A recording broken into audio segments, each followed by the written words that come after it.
Good afternoon, everybody. Good afternoon. Are you all having a good time so far at the conference? Yeah, good stuff. Well, my name's Haroon Rashid, and I'm from a company called Khemeia Consulting, and we're an innovation agency in Bradford. Today I'm going to be talking to you about how I managed to generate £150,000 worth of leads with social media. I did that January to March this year, and I did it for free. Outside of that time frame, of course, I've generated a lot more leads and sales than that, but I think that just sounds pretty cool, so we'll go with that for now. So what you're going to get out of this session is just a bit about my story of how I managed to do that, how I managed to become an internationally featured marketeer, some key lessons that I've learned along the way and that you can implement yourself. And then at the end, I'll give you some quick fire social media tips for Facebook, Twitter, and if you've got any questions, I'll be happy to answer those as well. We could do things about LinkedIn and Google Plus and all that good stuff. So who am I and why should you listen to me? So as I say, I've managed to generate all those leads, and that's my weekly show on Google Plus called Haroon's Hangout. And January this year, it got internationally featured on Canadian radio. CBC happens to be Canada's version of the BBC, which I didn't know at the time, but I'll go into that in a bit more detail as we go on. On the show, I've been so privileged to be able to interview some of America's leading marketing experts. That is a guy called John Hayden. He's the author of Facebook Marketing for Dummies, and he's also a contributor to some of the biggest social media blogs in the world. Now, the problem that I always have is that there's so many people who are stood in my position and who are telling you social media tips and stories. How many of you have been to a social media seminar before?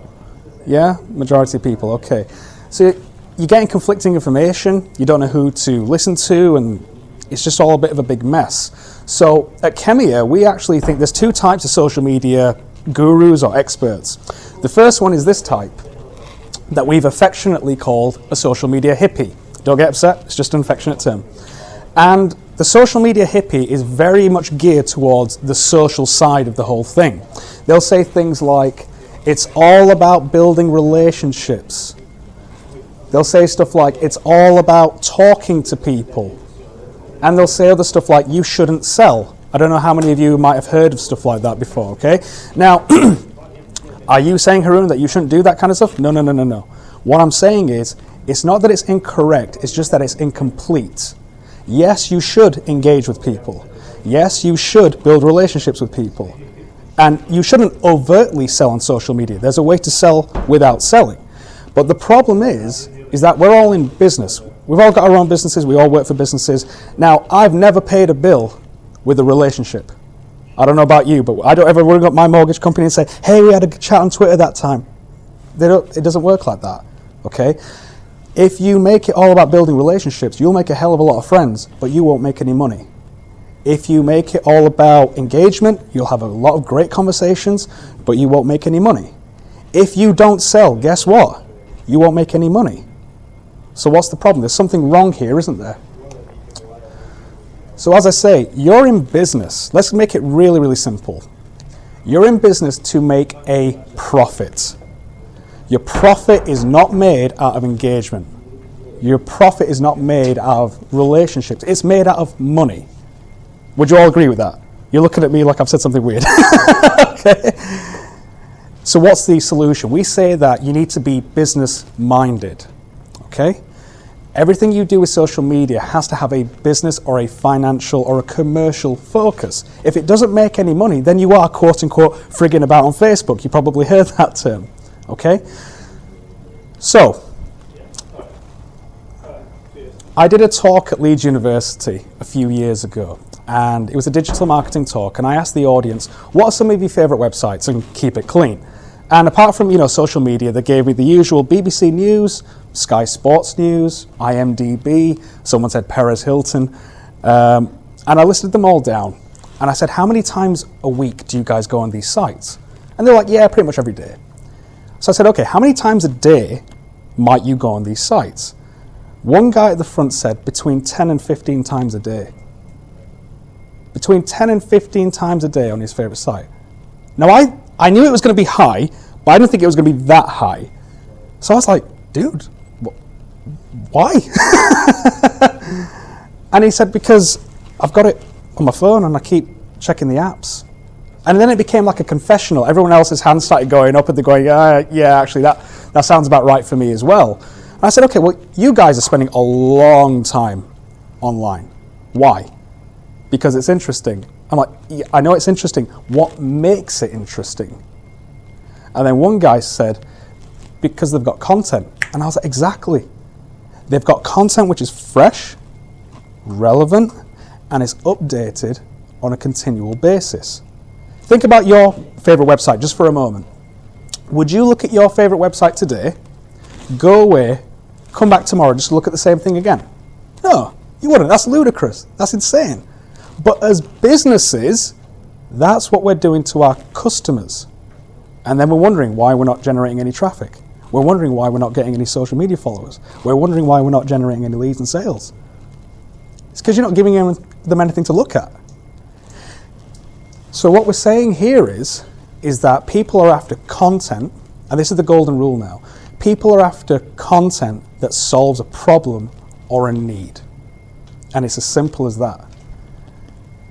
As long as you have content, and I mean videos, blog posts, podcasts, ebooks, white papers, graphics, infographics, all that good stuff, and you're solving those problems and needs for your customers, they'll keep coming back. You'll build up that trust, and guess what? They'll buy from you. It's as simple as that. Does that make sense so far, guys? Okay. Now, doing that will require you to have a bit of a system in place, have some discipline in place and all that, because everyone says to me, well, I haven't got time for that, Haroon. I haven't got time to be blogging. Blog once a month? No. I can't do that. And at Khemeia, we used to do one blog a week. We've now got to the place where we're doing about 8 to 10 pieces a week. We've got multiple posts going out every single day. We've launched our own online TV network. So we've got clients as well. We're a small team of about 5 people. But how is it that we're able to do all this and work it into our system? And the point is that it's not that we don't have time, it's that we've placed enough importance on it to make time for it. That makes sense? So let me tell you a little story then. I got an email from a guy, a business correspondent from CBC, and like I said, I didn't know who CBC was, and it was a very unprofessionally worded email, if I'm honest. He just went, hey Haroon, I'm doing a piece for CBC Radio on LinkedIn marketing. I saw one of your YouTube videos on Google. Do you mind if we feature you? Cheers, Phil. So I didn't know if it was spam or not, so I forwarded it on to my boss, and I'll never forget what he said. He said, pursue it, you never know where it might take you. And little did I know it meant that my show would be featured 20 times in one day, and it was, sent out all across Canada and across the world, and it was such a great thing for me. But this is what happened. The business correspondent told me that he didn't know anything about LinkedIn. He had a problem, or he had a need, right? So what did he do? He Googled how to use LinkedIn for business or LinkedIn strategy. And he saw something like this. And who's that guy? That's me, a few pounds heavier, but that's me. Now, if you look at the top, there's Forbes.com. You've all heard of Forbes.com, right? Third one down is Social Media Examiner. They're one of the biggest social media companies in the world, who are also in talks with us about coming on the show, by the way, so that's good. But why is it that a lad from Bradford got featured on a Canadian radio station? That's hilarious when you think about it. They didn't ask Forbes. They didn't ask Social Media Examiner. They asked me. And it's because I had content that solved a problem or a need. By the way, everybody knows that Google is the #1 search engine in the world, right? Sure? Okay. Does anybody know what the second one is? Anybody want to give us a guess? YouTube, right. YouTube's the second largest search engine in the world. Okay? I remember my mother-in-law came around to visit, and when she was going to leave, her car wouldn't start. What did I do? I never jump-started a car before, so I went on YouTube, because I had to get her the hell out of there. So, I had to look at how to jump-start the car, found a video, she was off. Okay? So YouTube is the second largest search engine in the world. So that's how that story came about. Now let's talk a bit about you guys and your processes. Okay, like I said, something for the ladies, I suppose. Okay, that guy there, he's a guy called Nick Auger. Did he always look like that? It's not a trick question. Did he always look like that? No, of course he didn't. He didn't come out of the womb like that. You understand, right? He either would have started a bit skinny, or he might have been a bit heavier, but he started from somewhere. Now, can you imagine his first day at the gym? He would have got a personal trainer. The personal trainer would have said, you need to do this, this, and this. Okay? Now, he would have got on the floor, done his ab crunches, and he'd have probably done about 30, 40, 50. Now, every time he did a crunch, he might have had perfect form every crunch. He might have felt the burn on every single crunch, okay? Got a question for you. When he got up after his first set of ab crunches, did he have a six-pack? No, he didn't, did he?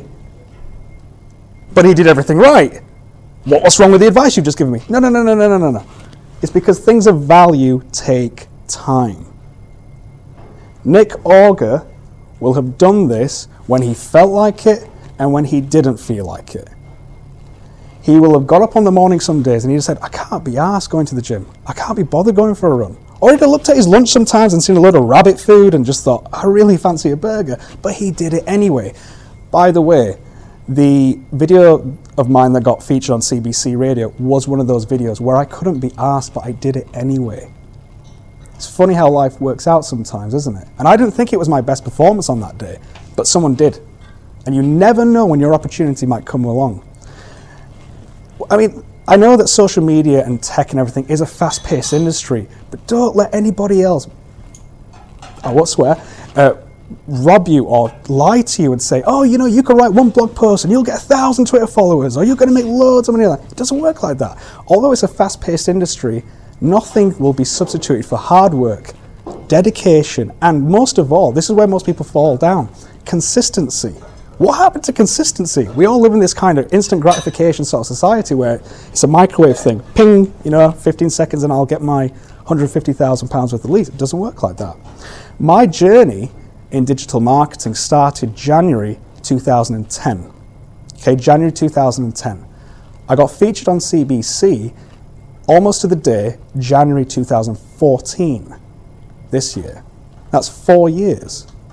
Well, you're saying it's going to take me 4 years? I can't wait that long. No. You're asking the wrong questions.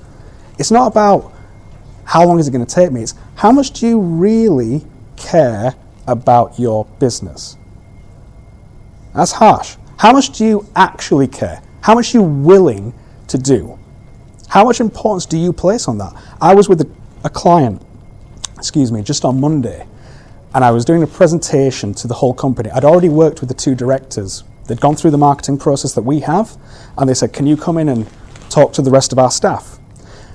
When I spoke to the staff, they were all saying the same things. We haven't got time to do that. We haven't got time for that. And the director, I was so pleased. He just said, we're going to make time for it because it's important, because there's value in that thing. It's just as important as doing this and doing that and doing that.